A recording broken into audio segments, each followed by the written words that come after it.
eu sou Camille Dornelles, esse é o Pleno News Entrevista e hoje eu estou com o pastor Davi Góes, líder do Ministério Canaã, uma grande igreja lá de Fortaleza, que tem um testemunho de vida fortíssimo, é escritor e fala sobre depressão, problemas mentais e trabalha aí para ajudar mais pessoas a serem mais felizes. Pastor Davi, muito obrigado por estar aqui, prazer te receber. Queria começar falando sobre o seu ministério. O senhor é líder de uma igreja grande, mas queria saber se o senhor já queria ser pastor desde sempre. Bom, Camila, minha família é de pastores, né?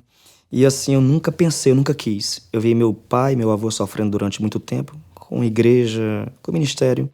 Eu disse, eu quero outra vida. Eu quero ser empresário, eu quero ser militar e andei por vários lugares. Me preparei, estudei para isso, mas chega um momento que Deus te chama. E eu tive que abandonar tudo. Você já tinha começado a carreira militar? Já, carreira militar. Coloquei uma empresa para mim, de publicidade. E naquele momento eu vi que eu tinha um futuro.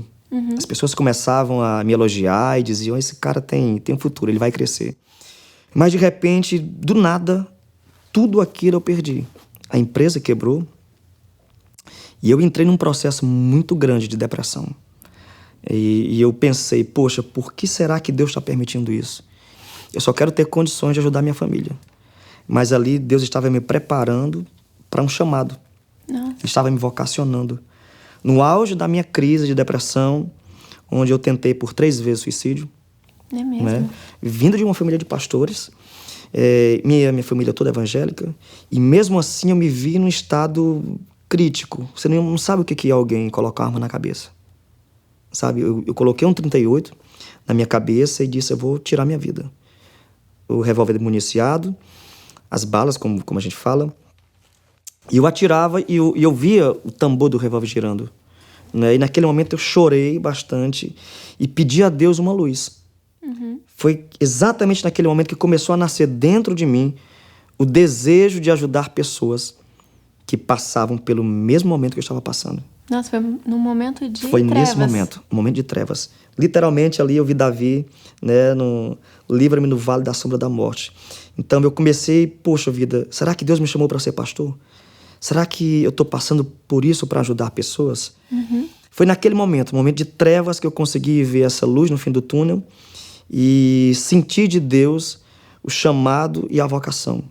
Eu nunca imaginei que pudesse ser pastor. Ainda hoje eu digo assim, por que tu me colocastes aqui, Senhor? Mas quando eu vejo pessoas que receberam ajuda através da minha vida e viram Deus através da minha vida, eu me sinto realizado. Isso, o senhor tinha quantos anos quando aconteceu isso? 22 anos. 22? Eu tenho 38 hoje. E já tinha uma carreira em andamento? Já tinha uma carreira. Uma família? Comecei muito jovem, né? Trabalhando, entrei nas Forças Armadas com 18 anos. Uhum. Então eu tinha um futuro como oficial. Sim. E de repente eu pensei, poxa, vou ser um coronel do Exército. Tinha futuro para isso, mas vi Deus fazer com que aquele castelo de areia fosse desmoronado. Deus foi retirando tudo e foi retirando o meu coração. Hoje eu faço trabalho com os militares, né? Faço o que eu queria, sou mais honrado do que se eu fosse um coronel, né? Já fui condecorado várias vezes. E assim, hoje eu sou feliz, sou realizado por fazer o que eu gosto, o que eu quero, e principalmente ajudar pessoas. Né? Foi isso que te motivou a escrever os 2 últimos livros que o senhor fala sobre depressão? Exatamente. Eu tenho vários testemunhos de pessoas que estavam prontas para cometer suicídio. Como eu visito vários quartéis, eu não vendo os livros aos militares, eu presenteio a eles. E eu falo assim de graça. De graça. Imagina culto de 300, 400 militares. Eu chego lá com caixas de livro. Quando eu termino de ministrar a palavra, eu digo, um livro de presente a todos. Porque eu comecei a ver que eu estava salvando vidas com um livro. Uhum. E o que mais mexeu comigo foi quando eu cheguei num quartel que eu já tinha passado. E eu havia doado o livro já. E um militar chegou para mim e disse, o senhor salvou minha vida. E eu, atendo muita gente, eu disse, por quê? Ele disse, no dia que eu estava pronto a cometer suicídio, eu estava de serviço no quartel, com a minha pistola. E um amigo disse assim, vamos assistir um culto, tem um pastor aí. E eu saí do serviço e fui pro culto. Eu estava armado e eu pretendia, ao sair dali, cometer suicídio. A palavra toda foi para mim e quando o senhor terminou, o senhor doou o livro, eu abri o livro. Quando eu abri numa página que eu disse assim, esse cara tá falando comigo, não pode. E ele começou a ler, foi para casa. se sentiu bem, esperou o próximo culto, e hoje ele é um servo de Deus. Mas ele disse assim, eu estava num alto índice de depressão, e naquele momento eu ia cometer suicídio. O seu livro me salvou. Nossa, é incrível, então, né? Como hoje, uma sementinha... Isso é muito forte. Então, para mim, não é o valor do livro. Eu me sinto mais realizado, Camille, quando eu presenteio alguém do que quando eu vendo. Porque quando eu vendo, sabe, eu recebo dinheiro em troca. Mas, assim, é bom, eu tenho custos, mas para mim, eu prefiro saber que eu salvei uma vida. Né? Eu chego dizendo para as pessoas que eu sou um salva-vidas. E se para isso eu fui chamado, vou cumprir o meu chamado. Como que o senhor ingressou nesse trabalho de capelania dos militares? Eu fiz um curso de capelania, saí do quartel e com amigos militares me indicaram um curso de um pastor nos Estados Unidos. E eu fiz o curso e comecei a trabalhar, meio desacreditado, né? Porque você sabe que quando você começa, as pessoas não dão credibilidade. E eu comecei fazendo cultos para 3, 4 militares. Hoje os nossos cultos reúnem 1.000 pessoas. Nossa. 1.000 militares. Em todos os quartéis do meu estado, realizei cultos, palestras motivacionais e da valorização da vida, falando sobre depressão. E comecei a atingir as patentes mais altas. Coronéis, generais. E essa palavra começou a descer. E vem de lá para cá até chegar no soldado. E eles começaram a ver que o meu trabalho estava valorizando o trabalho deles. Coisa que ninguém fazia. Existem capelães evangélicos, pastores e padres. Mas eles não estavam fazendo o que eu estava conseguindo fazer. Não que eu fosse melhor, mas eu comecei a entender que Deus me fez passar pelo processo de depressão e tentativas de suicídio para que eu pudesse entrar nessa área. Porque uma coisa é eu conversar com um psicólogo e ele dizer, olha, eu vou te passar aqui um processo, um tratamento, algumas sessões. E eu já conversei com o psiquiatra e disse o seguinte, doutor, o senhor tem a teoria, eu tenho a prática. Eu sei o que é isso. Eu tomei, na minha época de crise, eu tomei 2 cartelas de Lexotan. Nossa. Eu dormi 2 dias seguidos. E assim, hoje eu acredito na cura. E quando eu converso com pessoas, as pessoas, por que você acredita? Eu disse, porque eu fui curado. Eu estive numa palestra no último quartel agora que eu fui, e tinha um psiquiatra e um psicóloga. E ela disse abertamente, assim, na plateia, disse assim, depressão é uma doença e não tem cura. E eu abri a Bíblia e disse, tem cura sim. Eu sou a cura. Eu sou a cura. Eu fui curado. Jesus disse assim, eu levo as dores, as doenças, as enfermidades. Se depressão é uma cura, Deus pode curar. Então, assim, essa linguagem não é acessível às pessoas, porque elas não têm essa palavra. Tem uma palavra técnica de um médico, de um psiquiatra, mas quando vem um pastor levando uma palavra espiritual, de cura espiritual, porque a depressão é uma doença da alma. Então, quanto mais nós falarmos que Deus pode curar, pode restabelecer a saúde, melhor ainda. Então, eu descobri que Deus me chamou para isso. Foi quando eu disse, poxa, eu tenho que salvar vidas. E hoje o meu trabalho dentro da igreja e fora da igreja é totalmente para salvar casamentos, vidas. Eu tenho um relato, Camille, de adolescente de 12 anos. Há uns meses atrás, uma mãe chegou para mim com a carta da filha. Carta de despedida para pular do seu apartamento do 10º andar. Nossa. E a mãe trouxe até mim. E então eu me sinto tão feliz por isso. Às vezes me emociona porque eu não consigo entender como Deus me permitiu passar por isso, né? Mas quando eu vejo alguém dizendo na minha frente, dizendo assim, poxa, pastor, não vou mais cometer suicídio. Sabe, eu me sinto realizado. Então, assim, hoje eu me sinto feliz, sou muito mais feliz do que se eu fosse um médico, sabe, um empresário ou até mesmo um militar. Eu vejo que hoje eu estou na função de salva-vidas. Eu acho que deve ser muito emocionante mesmo. É muito emocionante. Estar de um lado e aí depois conseguir atravessar a barreira e estar do outro lado, que é o de ajuda. Pastor, o senhor passou por um trauma bem grande quando era criança ainda, né? Sim. E passou por um problema de abuso sexual. E eu queria que o senhor dissesse como foi que o senhor conseguiu passar por isso, ultrapassar isso. Eu falo para muitos pais o seguinte, os pais deixaram de cuidar dos seus filhos para cuidar da própria vida. Então, depois que criaram a creche, o pai sai de casa para o trabalho e deixa a criança lá, e a criança é criada pela professora, pelo diretor do colégio, da creche. O pai pega à noite, então ele não está introjetando nenhum princípio, nenhum valor. Meu pai era pastor e morava no interior, E passava o tempo todo nas igrejas, no campo e tal. E eu ficava em casa como empregada doméstica. Então, dos meus 8 aos 11 anos, uma mulher de 20 anos me abusava sexualmente. Criança ainda. Criança. E eu não podia contar porque eu sentia aquilo, poxa, se eu contar, meu pai vai me bater. Mas porque ele pode você pensar... já entendia o que estava acontecendo. Eu entendia porque ela dormia na nossa casa, morava na nossa casa. Então, ela ia toda noite no meu quarto. Toda noite. Chegou num ponto que um dia meu pai viajou 3 dias com a minha mãe e deixou a gente lá. Então, ela levou a irmã dela. Então, ficou ela e a irmã dela durante 3 dias abusando, né, de uma criança de 8 ou 9 anos. Você imagina. Então, eu cresci com um sentimento de nojo de mulheres. Até os meus 16 anos. Não queria namorar, não queria nada, não queria contato, porque eu achei repugnante o que elas fizeram comigo. Sim. Né? E aí eu disse, poxa vida, chegou no momento que quando eu cheguei na minha juventude, eu tive uma experiência com Deus, numa vigília, fui orar e o Senhor me extravasou de poder, de unção, e ali eu me senti curado, né, daquele sentimento de nojo de mulheres no que se refere ao ato sexual. Comecei a namorar, namorei, casei cedo, aos 23 anos, mas antes disso, como eu tive uma guerra familiar com os meus pais, eu entrei num processo de depressão porque, por ser o mais velho, eu me isolei de todos eles. Seus pais sabiam? Separaram. Meus pais se separaram e eu disse, poxa, agora eu estou sozinho. Eu perdi a minha base. Fui abusado como criança, perdi a base, que era pai e mãe, né? E fiquei assim, poxa vida, o que vai ser de mim? E eles souberam dos abusos? Vieram saber quando eu escrevi meu livro. Nossa. Eu nunca contei a eles. Depois de casado, me casei, 2 filhos e tal. E quando eu escrevi o livro, eu cheguei para meu pai e disse, leia. Cheguei para minha mãe e disse, leia o livro. E ela disse, meu filho, obrigado e tal e tal. Quando ela terminou de ler o livro, uma semana depois, ela, meu filho, pelo amor de Deus, você passou por isso, nunca me contou.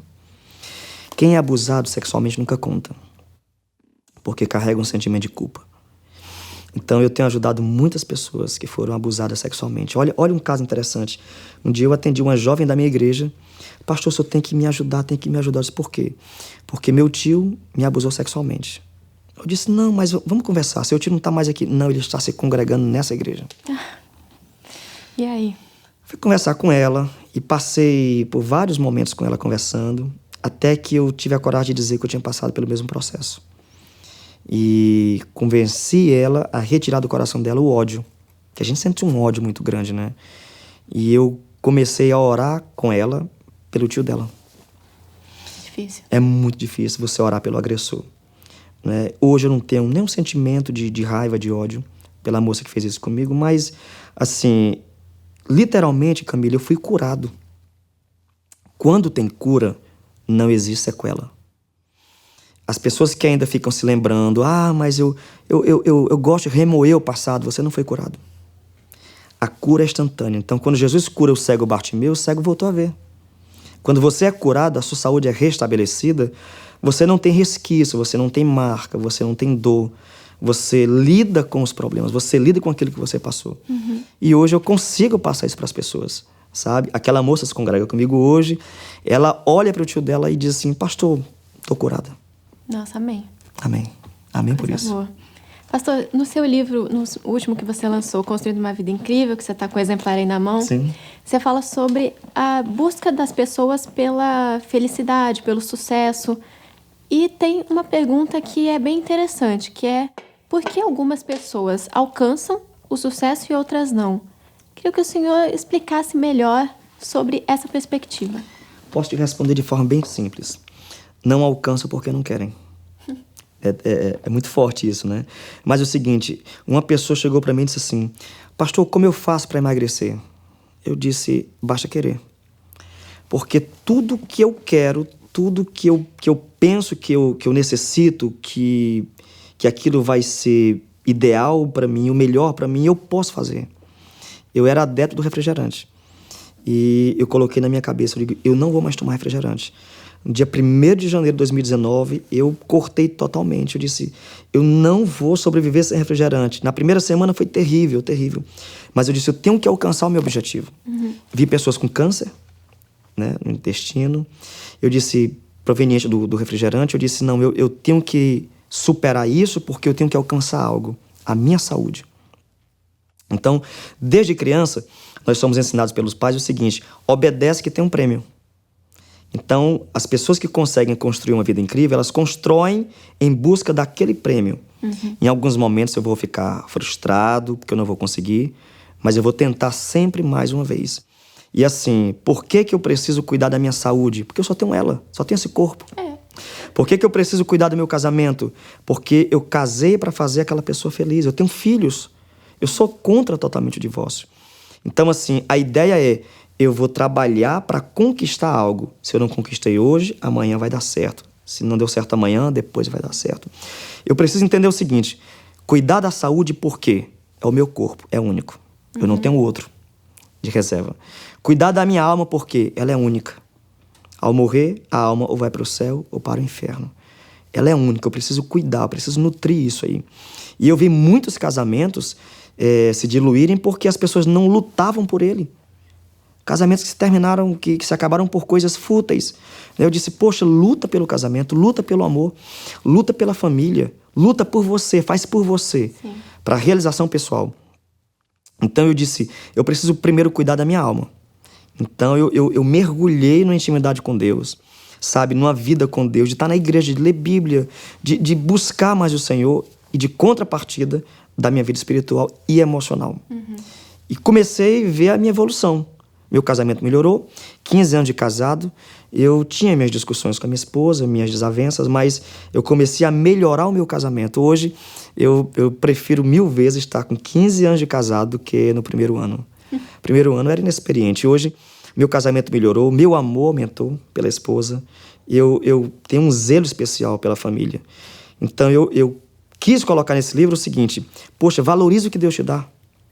Tem pessoas que não têm o que você tem e gostariam de ter o que você tem. A casa que você mora, o casamento, o filho, o corpo que você tem. E você tem e menospreza. Então eu comecei a trabalhar isso em mim. Eu tinha um complexo de inferioridade porque eu sou baixinho. É maior do que eu, tudo bem. E eu vi amigos meus de 1,90 m, sabe? Eu disse, caramba, por que Deus me fez pequeno? E eu tive esse complexo. Mas eu disse, não, Deus me fez assim. Eu tenho algo que eles não têm.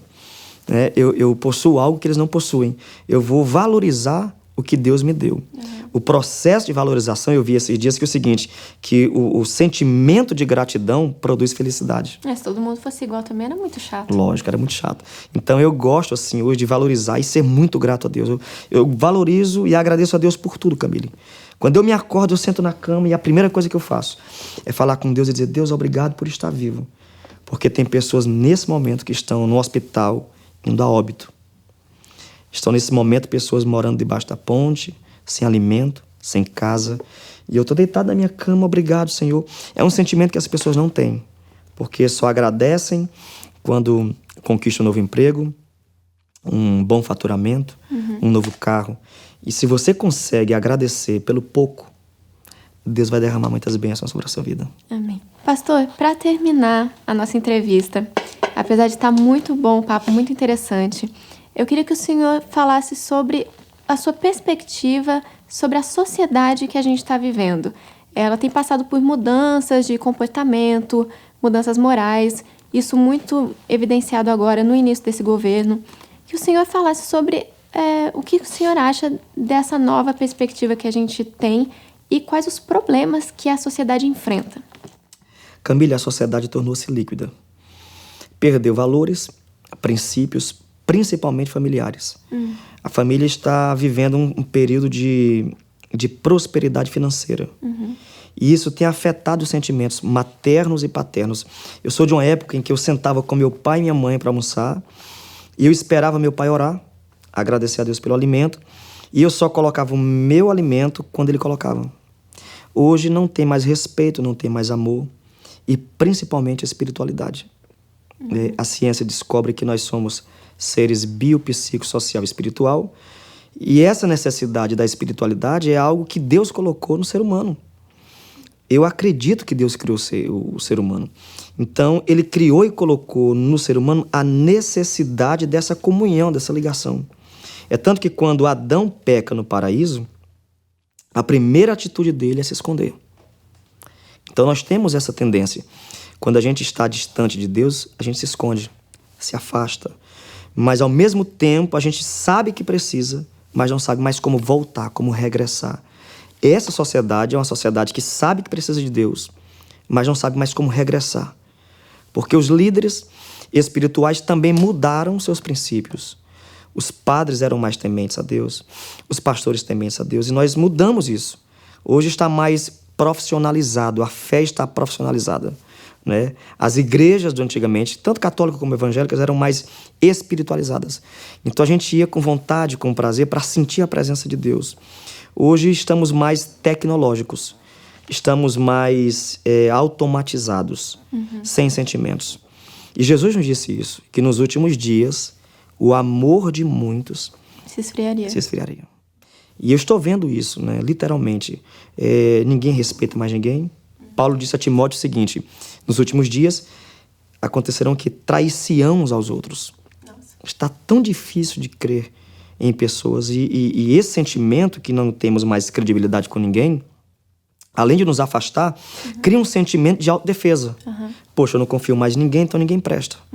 Então termina que isso vai se acumulando, se tornando uma bola de neve, e a gente vai se enclausurando. A gente vai se fechando ali, os nossos amigos estão todos na rede social, eu não quero contato com ninguém, eu peço comida pelo aplicativo, eu compro filme pelo aplicativo, eu não vou mais para cinema. Daqui a pouco a gente vai ter igreja pelo aplicativo.